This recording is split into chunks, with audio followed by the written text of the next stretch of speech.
Hello guys, welcome back to my channel. I am CA Damini Raheja. मैंने recently नवंबर 24 exam में अपना CA course complete किया है।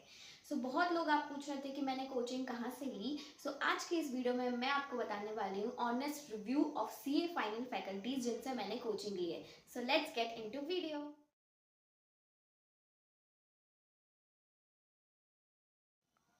गाइस, आपको पता ही होगा कि सीए फाइनल में टोटल 6 सब्जेक्ट्स है, जिसमें से फर्स्ट सब्जेक्ट है फाइनेंशियल रिपोर्टिंग। और फाइनेंशियल रिपोर्टिंग के लिए मैंने क्लासेस ली थी आकाश खंदोई सर से, जो मुंबई की फैकल्टी है। मैंने उनका रेगुलर बैच लिया था, जो आई थिंक 200 से थोड़ा ऊपर था, लाइक 215 आवर्स के आसपास था। एंड उनका एक्सपीरियंस कैसा था? आई think it was a very good experience. वो क्लासेस में अपने सारे क्वेश्चन सॉल्व कराते हैं, एलडीआर क्वेश्चंस भी मार्क कराते हैं, कॉन्सेप्ट नोट्स भी उनकी कॉन्सेप्ट्स की अलग डाइजेस्ट है एंड एफआर डाइजेस्ट है, जिसमें सारे क्वेश्चंस वो सॉल्व कराते हैं क्लास में। It was a good experience. But at the end of the day मैं क्या कर रही थी कि एफआर को मैं पूरा कंप्लीट मुझे समराइज करना था, कि मुझे एक ओवरव्यू चाहिए था, तो वो मैं उन कॉन्सेप्ट नोट से नहीं कर पाई थी। तो एंड में मैंने रिविजन वीडियोस देखे थे अजय अग्रवाल सर के, और उनके जो कॉन्सेप्ट नोट्स है मैंने यूज़ किए थे। एफआर डाइजेस्ट तो मैंने आकाश खंदोई की ली थी, और कॉन्सेप्ट भी मैंने उनसे ही सीखे थे। लेकिन कॉन्सेप्ट नोट्स जो थे एग्जैक्टली जिसमें सारे कॉन्सेप्ट समराइज थे, वो मैंने अजय अग्रवाल सर के देखे थे। मैंने उनके रिविजन वीडियोस नहीं देखे थे, सिर्फ कॉन्सेप्ट नोट्स यूज़ किए थे। एंड सारे कॉन्सेप्ट जैसे आकाश खंदोई सर ने बताए थे, वैसे ही मैंने सारे सम्स वैसे ही फॉर्मेट रखा था।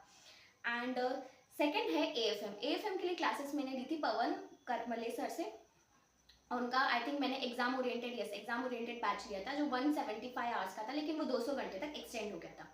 सर क्लास में ही सारे क्वेश्चन सॉल्व करवाते हैं, और कॉन्सेप्ट्स भी वो खुद अपनी बुक में लिखवाते हैं। ऐसा ओवरऑल तो गुड एक्सपीरियंस था। सारे उनके कॉन्सेप्ट अंडरस्टैंडिंग, कॉन्सेप्ट बिल्डिंग बहुत अच्छी है, जिससे आप सारे कर सकते हो। मुझे फॉरेक्स, डेरिवेटिव, ये चैप्टर्स इतने ईजी लगे just because of his tricks. It's amazing AFM faculty. और कुछ जिसमें मुझे थोड़ा सा डाउट था, तो मैंने जो चैप्टर्स मुझे इतने ज़्यादा नहीं समझ में आते, उसके लिए मैंने फिर से अजय अग्रवाल सर के कॉन्सेप्ट नोट्स लिए थे for some chapters only. And third subject is audit. Audit आपको पता होगा, जैसे बहुत थ्योरेटिकल सब्जेक्ट है, बहुत लोग डिसाइड करते हैं कि हमें इसमें कोचिंग लेनी चाहिए कि नहीं। मैंने पर्सनली ले ली थी। ऑडिट के लिए मैंने कोचिंग ली थी शुभम केसवानी सर से, और मैंने उनका रेगुलर बैच लिया था। And he is very amazing. उनके कुछ मेमोरी टेक्निक्स बहुत ज़्यादा अच्छे लगते हैं। आपको ऐसे ऑडिट से बहुत ज़्यादा प्यार हो जाएगा, इतना बढ़िया तरीके से वो सिखाते हैं। But at the end of day audit में आपको रटना पड़ता है, आपको चीज़ें समझनी पड़ती है। और अगर आपको ऑडिट से बहुत ज़्यादा डर है, क्योंकि मुझे इंटर में ऑडिट ही ऐसा सब्जेक्ट था जो मुझे बहुत डर था, तो मुझे ऐसा था कि फाइनल में हम अच्छा स्कोर कर पाए।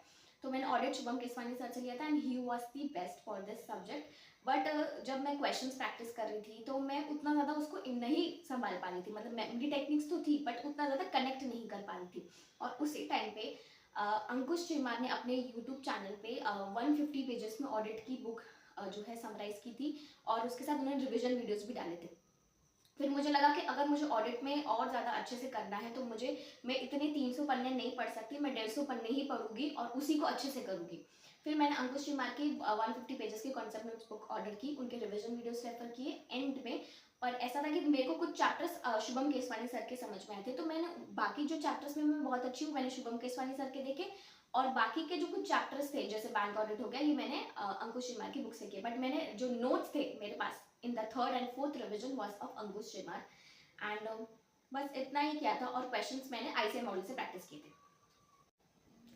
जो फोर्थ सब्जेक्ट था डायरेक्ट टैक्स, वो मैंने लिया था बीबी सर से। और मुझे कोई डाउट ही नहीं था, क्योंकि इंटर के टाइम पे मुझे डायरेक्ट टैक्स किसी भी फैकल्टी का नहीं समझ में आ रहा था, तो मैंने बीबी सर के ही रिविजन वीडियो देखे थे, और उनके दम पे ही मैं पास हुई थी। तो फाइनल में तो आई वॉज वेरी क्लियर कि मुझे बीबी सर से लेना है। बीबी सर बहुत अच्छे से कॉन्सेप्ट कराते हैं, क्वेश्चन वो एक बार ब्रीफ रिव्यू देते हैं, उसको क्वेश्चन हम क्लास में डिस्कस कर लेते हैं। The level of understanding he gives off the section is amazing. उस बेस पे आप क्या कर सकते हो, सारे आपके कंप्रेहेंसिव क्वेश्चंस वगैरह प्रैक्टिस कर सकते हो। आई थिंक बीबी सर से मैंने लिया था, and I was very happy with the decision. Now fourth जो फिफ्थ सब्जेक्ट है, that is direct tax. Direct tax मैंने लिया था रिद्धि बागबर मैम से। फॉरेन में भी मैंने उनके ही सारे रिविजन वीडियोस रेफर किए थे।